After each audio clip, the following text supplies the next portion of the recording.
para manungsa sing urip ning alam donya, kabeh ana tata krama, kabeh ana sing bau reksa. Aja gawe gara-gara yen pengen urip kaya aja gawe kanggo kita ben urip sempurna, kudu iso ngomong rasa. Sagungan dumadi Rahayu. Rahayu. Salam damai untuk kita semua. Semoga keberkahan tercurahkan untuk semua makhluk di alam semesta, khususnya di negeri kita Nusantara. Pada kesempatan ini, pada malam ketiga, saya menemani Pak Desupino menjalani laku tirakat atau riyadoh. Sebelum menjalani laku tirakat, Eyang Togo mau memberikan wejangan kepada kita semua. Sumangga Eyang dalam persilahkan. Pembahasannya sego pisan wiki duplikan babakan pakobat sehingga pengeluru babakan martabat ya. Jih Eyang. Apa iki akornya Pak Siti tinggi cerahan sajane kengko tur carane kulit-kulite wedine pendalamane kuwi pancen kudu ketemu antarane pengajar karo diajar lho ya. Kesempatan begini sing tak bahas kuwi babakan Tasali. Wis pernah krungu durung kabul? Bisa niki Eyang. Olah saking lho ya. Tasali adalah merupakan tujuan akhir dari tasawuf.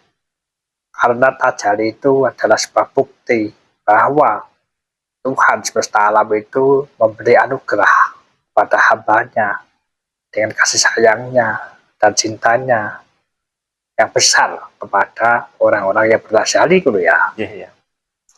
Jadi ketika diriku melakukan sebuah laku tirakat, sementara waktu istirahat sejenak dari hidup dunia dengan meninggalkan rumah dan melakukan sebuah riyadoh 3 hari lamanya di tempat yang seperti ini, itu adalah bagian dari tasali, karena yang ada hanyalah untuk mengesahkan Tuhan semesta alam di dalam penyaksiannya setiap napasnya gitu ya. Makanya ketika kita mengesahkan Allah Subhanahu wa Ta'ala, Tuhan semesta alam ini, maka kita sudah melakukan proses tasali itu sehingga kita mendapatkan anugerah tatkala sudah mampu menembus alam yang tanpa batas ya. Jadi tajali itu biasanya adalah lakunya orang-orang yang belajar di dunia, bisa disebut tirakat atau tarekat gitu ya. Jadi ini umumnya wong Jawa ki tirakat maknanya adalah mempertebal hati para pengikut-pengikutnya sedemikian rupa hingga tidak ada yang dirasa indah, dicinta kecuali keindahan yang maha kuasa loh ya. Jadi cintanya ini dapat melupakan dirinya sendiri dan dunia ini serta sinyang loh ya. Iya, telung dina telung lagi ki kira-kira yo kelingan gawean ora kabur. Pun ngelos ya. Sekali kan ya. Eyang. Anak bojone Sok kadangikemutan niku ya. kata-kata terikat ya. Padahal ini baru laku 3 hari 3 malam. Atas alinya ibaratnya baru 3 malam aja masih ada keteringatan dengan keluarganya gitu ya. Jadi kita bisa mengukur ternyata untuk mutlak kita hanya melihat, mendengar, mencium sehingga menjadi pengucapan di dalam kalimat zikir hanya Allah Ta'ala, Tuhan semesta alam. Tapi nyatanya keluarga masih ke bawah di dalam puja dan puji zikir gitu ya. Yang tidak salah, karena memang itu bagian daripada anugerah yang diberikan. Karena keluarga itu adalah bagian anugerah yang diberikan oleh Tuhan. Makanya di dalam tasalinya ya kadang masih ada keberadaannya atau kedekatannya gitu ya. Nggih, Yang. Tapi itu disaksikan sebagai tajali, bukan dipakai untuk kemelekatan babakan duniawi gitu ya. Nggih. Jadi kita melihat keluarga kita, anak istri kita, harta benda kita itu adalah bagian tajali menuju Tuhan. Karena yang dilihat itu adalah Tuhannya Nggih. di dalam sosok keluarga kita, baik anak, istri, dan harta benda. Yang dilihat adalah Tuhannya saja, walaupun secara wujudnya, sifatnya, kemakhlukannya itu gelegernya wujudnya manusia ya. Nggih, Yang. Tapi yang dilihat adalah disarinya ketuhanan ya. Nggih. Paham ya. Nggih, Yang. Nah, kalau kita sudah mengerti tentang yang namanya tujuan daripada tirakat ini, kita akan memahami tentang berbagai macam ajaran, termasuk kemarin yang saya berikan tentang ajaran martabat alam tujuh adalah ilmu ma'rifatullah yang berkenaan dengan manifestasi tasyali. Kenapa? Tuhan ke dalam 7 tingkatan, yaitu kita mengenal Tuhan itu dengan 7 tingkatan ya. Nggih.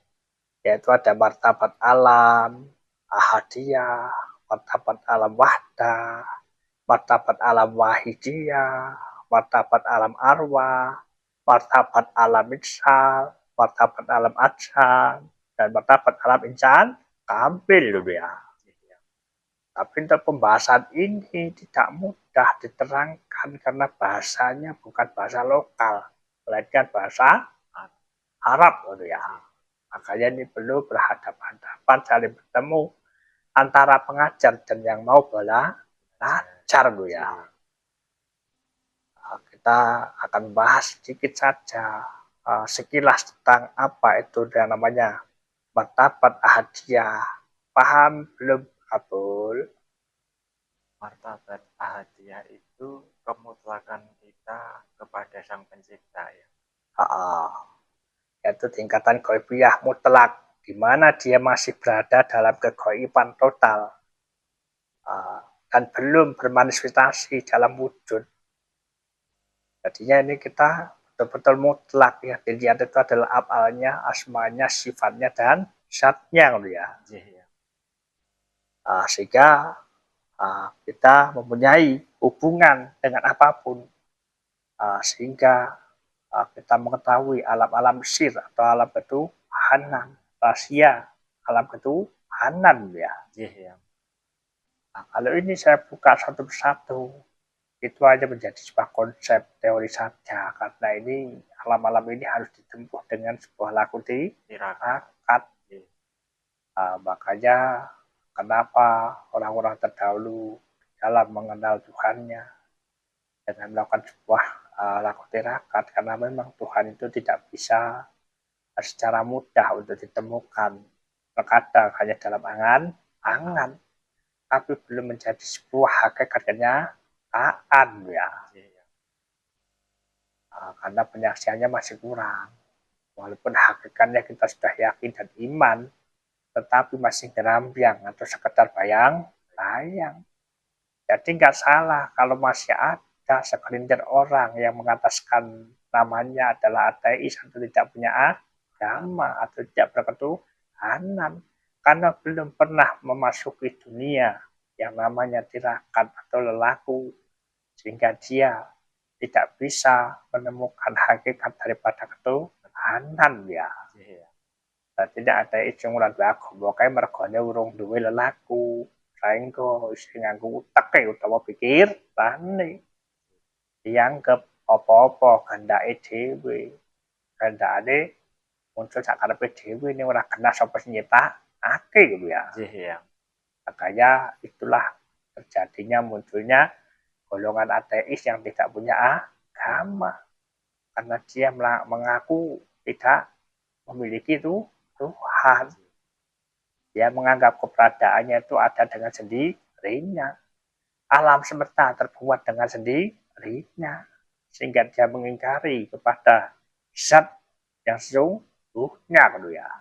Kamu gitu ya.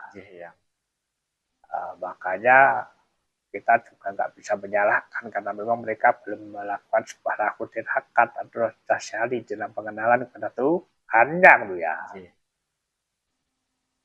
Makanya belajar seperti ini nggak gampang. Kalau dengan kita melakukan sebuah tafakur, sebuah perenungan dengan tirakat, kita akan banyak mendapatkan yang namanya pengalaman-pengalaman sir di dalam rohani. Bahkan di hari pertama, kedua itu banyak pengalaman yang susah dimengerti dan dipahami dan diceritakan ya. Nggih, Yang. Karena susah dipahami, susah dimengerti, mau diceritakan pun susah. Nah, apa yang mau diceritakan ya? Nggih, Yang. Contohnya semalam kan banyak pengalaman yang didapat oleh Kabul. Coba cerita sedikit untuk Kabul.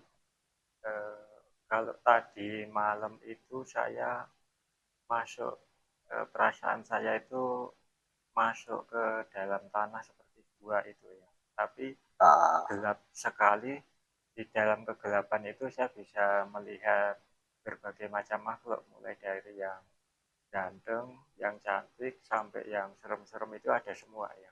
uh, Nah, kemudian saya melangkah semakin ke dalam gitu kan, itu bisa keluar itu nembus nembus alam ya, seperti pepadang gitu kayak yang itu melihat pohon besar itu warnanya itu semua emas ya. warna terang gitu ya. Nggih. Itu kan kalau diceritakan dan didengarkan orang itu kan bingung. Ini maksudnya apa? Nggih. Tegasnya apa? Iya. Dengan sesmita yang terjadi lah menurut ya. Nggih ya. Di dalam sebuah tafakur atau perenungan kok malah ketemu hal-hal seperti itu. Dan tujuannya apa? Kan susah untuk diutarakan atau mengerti. Nggih. Bahkan mengalami saja bingung ini maksudnya apa gitu ya. Nggih yang betul. Nah, kira-kira kabel bingung ora? Bingung yang. Itu adalah alam-alam, namanya adalah alam-alam yang saya sebut tadi, yaitu alamnya masih alam asam. Jadi alam-alam yang di luar kesadaran, untuk alam yang tingkatannya masih di bawah dulu ya. Nggih yang. Sementara kalau kita naikkan lagi ke yang namanya alam ahadiyah itu tadi, kita sudah mengerti bahwa ada alam yang lebih mutlak di dalamnya dulu ya. Nggih yang. Makanya alam ahadiyah itu adalah alam kemutlakan bahwa segala sesuatu sifatnya yang gaib. Itu ketika melihat sesuatu pengejawantahan, jangan lupa itu ditauhidkan. Kira-kira Kabul ketika melihat ada yang ganteng-ganteng, cantik-cantik, pohon besar, berupa emas yang ada di dalam gua, itu ditauhidkan enggak? Saya sahadati saja ya, sama sahadat sholawat ya. Ya itu berarti sudah ditauhidkan ya. Iya. Jadi walaupun melihat di dalam sebuah alam rahasia yang disebut adalah nama Tuhannya. Karena itu ada yang menyifati, ada yang memberi daya, ada maha yang wujudi, ada maha yang nyifati, ada maha yang mendayani. Bahkan ya sebetulnya kalian semua itu kalau sudah mengerti tentang teori ini, yang namanya wusulillah itu adalah perkara gampang. Ketika sudah mutlak melihat segala sesuatu yang dilihat di dalam kegoiban adalah Tuhan ya.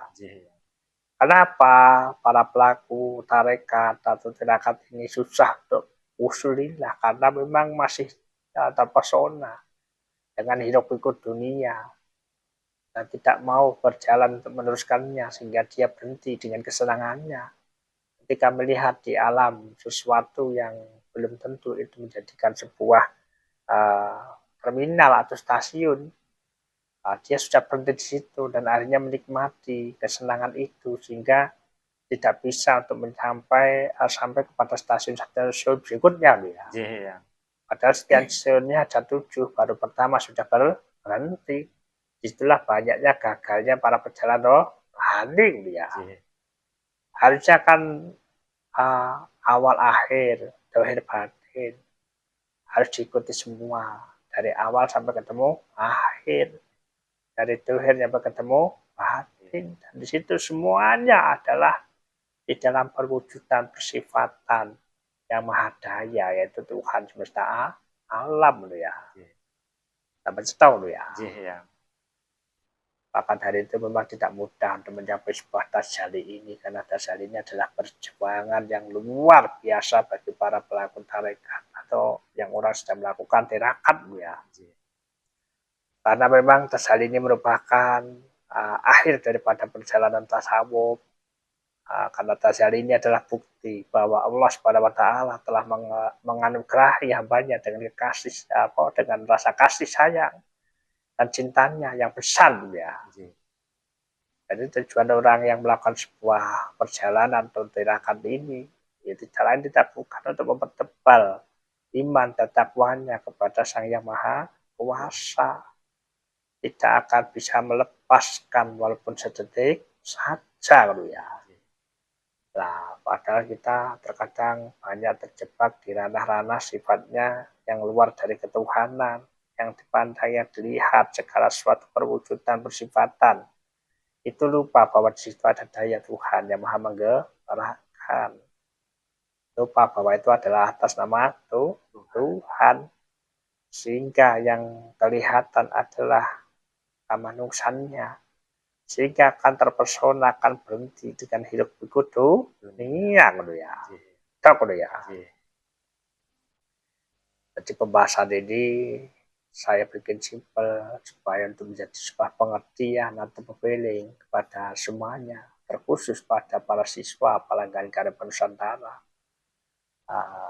Manakala sedang melakukan sebuah tafakur atau riato atau sebuah perjalanan lelaku, itu memang harus sudah melakukan sebuah kefokusan, melakukan sebuah istilahnya kedisiplinan di dalam melakukan tirakatnya. Sudah tidak memandang segala sesuatu yang sifatnya di luar ranah ketuhanan ya. Tentunya enak kalau sudah sampai tataran ini, bahwa kita sadari bahwa ada yang maha menggerakkan, ada yang maha menyifati, ada yang maha memberi daya. Sehingga tidak akan ada lagi yang namanya rasa iri, dengki, hasut, dan sebagainya. Tapi kalau manusia disuruh seperti itu ya nggak gampang. Kalau semuanya bisa seperti itu, ya sudah tentunya akan mendekati akhir zaman. Karena orang sudah dibuka adalah pencerahan kesadaran ya. Makanya mau masih diberi kesempatan, semuanya masih ada untuk keseimbangan. Ya harus diseimbangkan supaya apa? Supaya nggak jomplang. Kenapa? Suatu saat nanti ketika manusia-manusia yang ada di alam dunia fana ini sudah tidak bisa diberi kesadaran, maka Tuhan akan menunjukkan daya kuasanya dengan isi alam semesta. Entah apa yang akan terjadi gitu ya. Bala musibah, bala bencana itu untuk mengingatkan para hamba, para manusia pada Tuhannya, sehingga manusia lebih eling dan waspada ya. Apa jelas ya? Jadi di hari ketika ini semoga kabul dan juga Kauyono mendapatkan sebuah anugerah daripada aku tirakatnya, karena berusaha untuk menyambung selama 3 hari 3 malam kepada Tuhannya. Tidak lain tidak bukan nanti akan disiapkan untuk tugasnya menjadi pejalan rohani yang hanya memuja dan memuji kepada Tuhannya saja, dan sebagai pendoa alam saja ya. Jadi di dalam kita mendoakan alam semesta ini ya bisa dengan bondo, tahu, pikir ya. Apa itu bahasa Indonesia ada kabu? Harta, benda, dan pikir ya. Mana yang mampu, mana yang bisa makan, yang bisa dilakukan ya. Makanya nanti kita akan menggelar lagu-lagu tirakat ini nanti setelah sudah saatnya, besok setelah Lebaran ini kita akan menjalankan tugas-tugas daripada apa yang menjadi ketentuan fitrahnya atau titahnya sebagai hamba yang tentunya sudah dibuka kesadarannya pada Yang Maha Esa ya. Jadi menunggu kabur setelah waktu terbaik untuk kabur. Nah, demikian tadi wejangan-wejangan yang disampaikan oleh Eyang Togo. Yang baik silahkan dipergunakan, yang tidak baik ditinggalkan. Dan bisa kita sambung di lain waktu dan kesempatan. Sagunging dumadi rahayu. Rahayu. Para menungso sing urip ning alam donya, kabeh ana tata krama, kabeh ana sing bau reksa. Aja gawe gara-gara yen pengen urip kaya aja gawe kanggo rugi tapi urip sempurna, kudu iso ngomong rasa.